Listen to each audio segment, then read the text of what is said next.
I'm Ted Ransaw, and today we're going to talk about 5 ways that mindfulness can support academic success for students and teachers. Number one, mindful teaching practices can help reduce stress and anxiety for both teachers and students. Mindfulness practice such as deep breathing and meditation can help students manage stress and anxiety, which can improve their ability to focus, learn, and perform academically.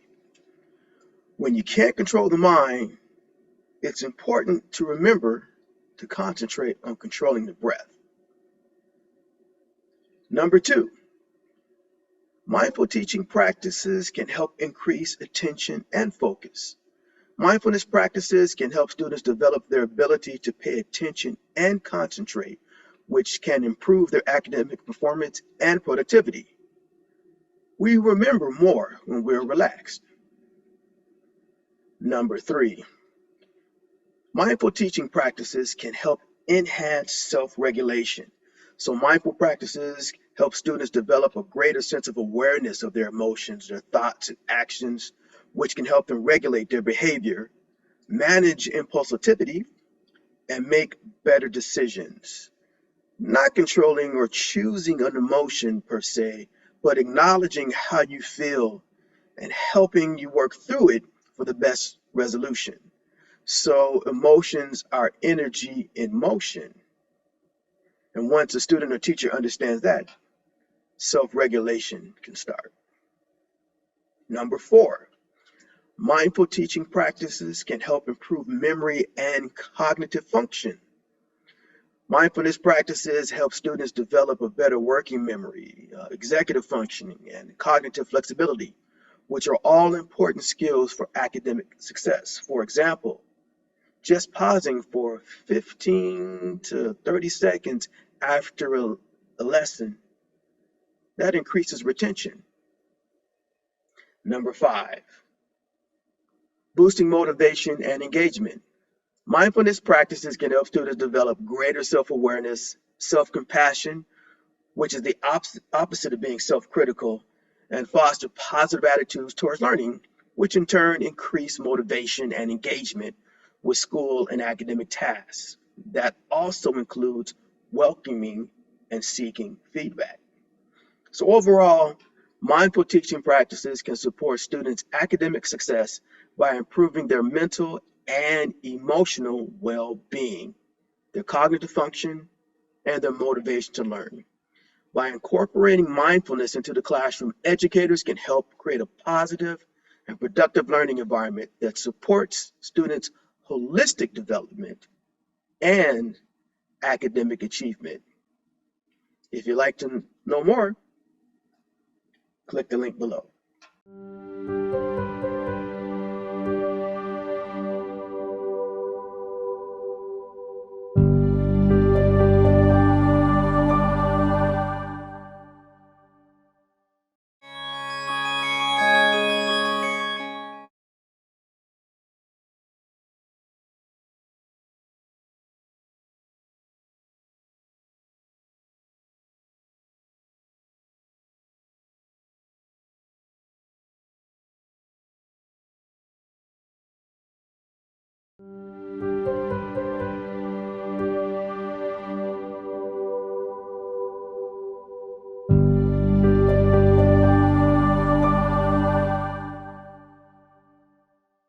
Hi, I'm Theodore Ransaw, and welcome to Mindful Minute. This episode's topic is how principals and superintendents can maximize student achievement. In other words, strategies for academic success. Well, one of the best ways to maximize student achievement is to work on student beliefs. For example, this is something that's going to blow your mind. Students who think they are good at reading actually engage and perform with text differently and at a higher level despite their actual reading scores. So let that sink in for a minute. If you'd like to know more, click the link below.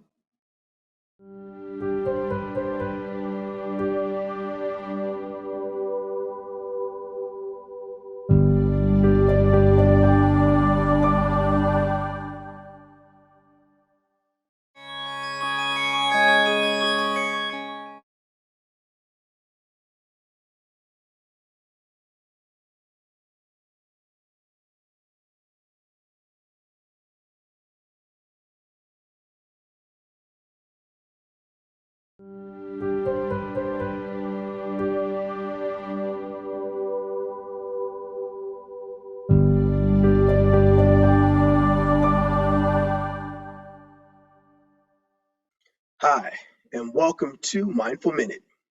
I'm Theodore Ramsaw. This episode's topic, strategies for building stronger relationships with students. This is something important because that's something that I struggled with as a teacher for a long time. I never really actually cared if the teacher cared about me. And then somewhere along the way, I realized that that's important because other students care if their teachers care about them. So one way to build stronger relationship with students, and something that I learned and I've done in the classroom myself, is to start the year with students, have them sit down and fill out note cards and where they can list their hobbies, their interests, their favorite songs, or something funny about themselves.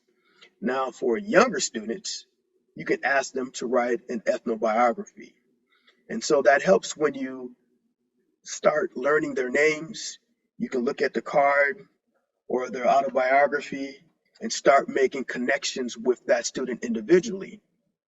And that is one way that I've seen be very effective in the classroom to build stronger relationships with students almost right away.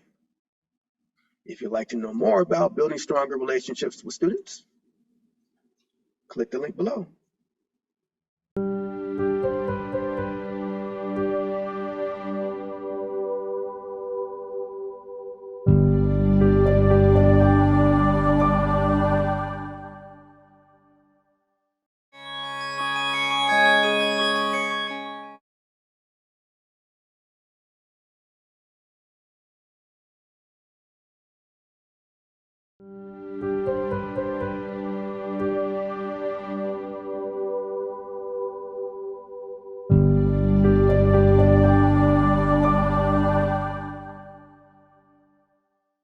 Hi, I'm Theodore Ramsaw, and welcome to Mindful Minute. This episode's topic, overcoming implicit bias, tools for school administrators and educators. Well, one thing that helps overcome implicit bias is to deal with high expectations.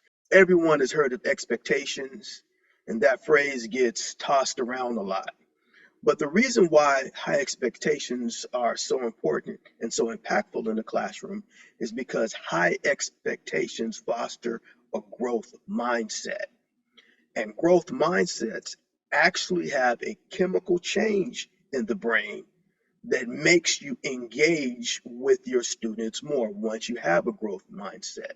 But the key is once you have the high expectations, you translate that to a internal shift of having a growth mindset. And then when you add goal planning, that's the key to overcoming implicit bias because to goal plan, you have to have a growth mindset, but not only having a growth mindset, you have to plan for it. Well, that's it for this episode of Mindful Minute. If you'd like to know more about implicit bias and how to overcome it, click the link below.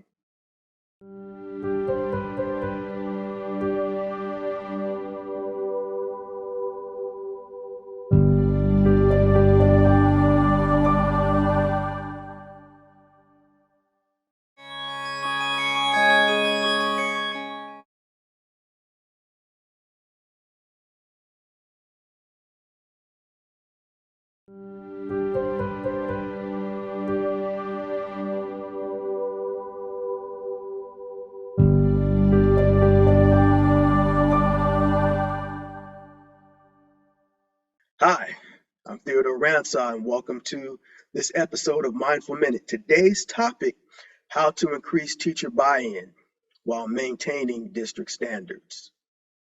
When we think about district standards, one of the first things that happens is teachers are tired of dealing with the new shiny new thing. They want to make sure that what they're learning will be impactful in the classroom and something that'll stay around for a while so that they can dig their teeth into, so to speak, to make sure that they fully get it and make sure they can implement it effectively in the classroom. Well, as you're going through thinking about your workshop and your professional development exercises, if you can think about feedback as an option, So as a principal or superintendent, you might have some things that you know has to be done, and then you also have district standards.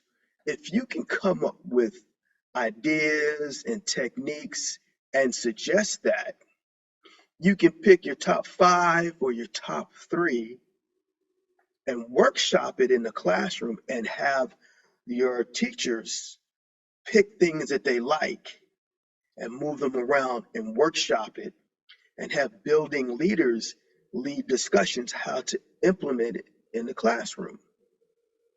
The key to that is you've already picked what you think is important based on your goals and the school district's goals and the research. But by giving teachers a choice of one, which of the 5 or 3 that they like, or the one of the 3, or however you break it down, they have a buy-in. And so no matter what they pick, it's something that you know that's going to work, that you've already approved, and it's already a district standard.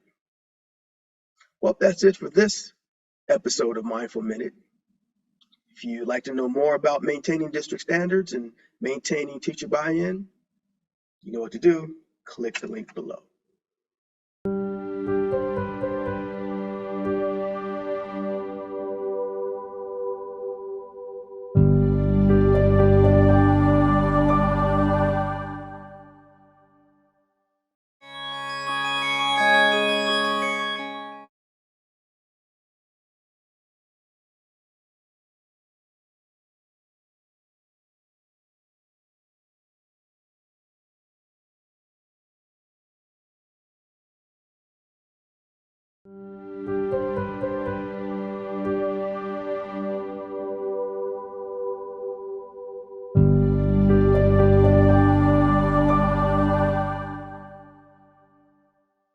Hi, I'm Theodore Ransaw, and welcome to this episode of Mindful Minutes.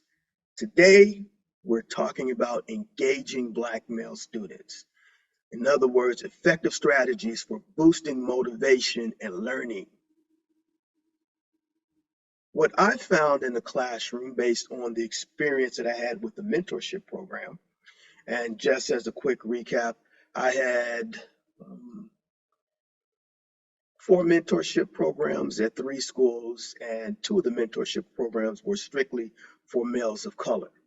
So this, what we're talking about, works for males of color, but especially Black male students, and that's the cool factor.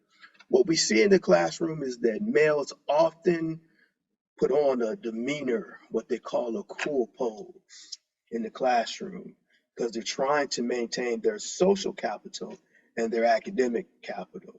Sometimes, depending on the school district or the room of the school, your academic capital, if it goes up too high, it affects your cool capital. So engaging the cool factor, which is helping students, especially Black male students, balance their social cool and their academic cool. That's one way to have positive reactions to the lessons that you have in the classroom.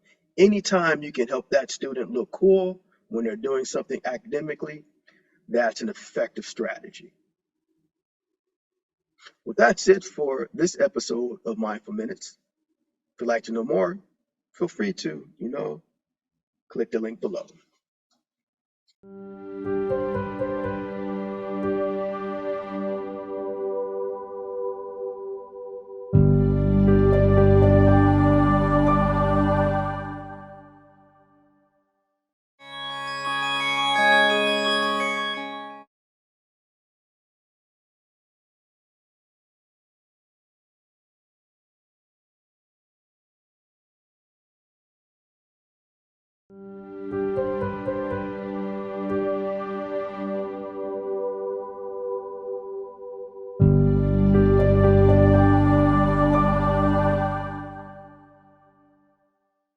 Hi, I'm Theodore Ransaw, and welcome to this episode of Mindful Minute.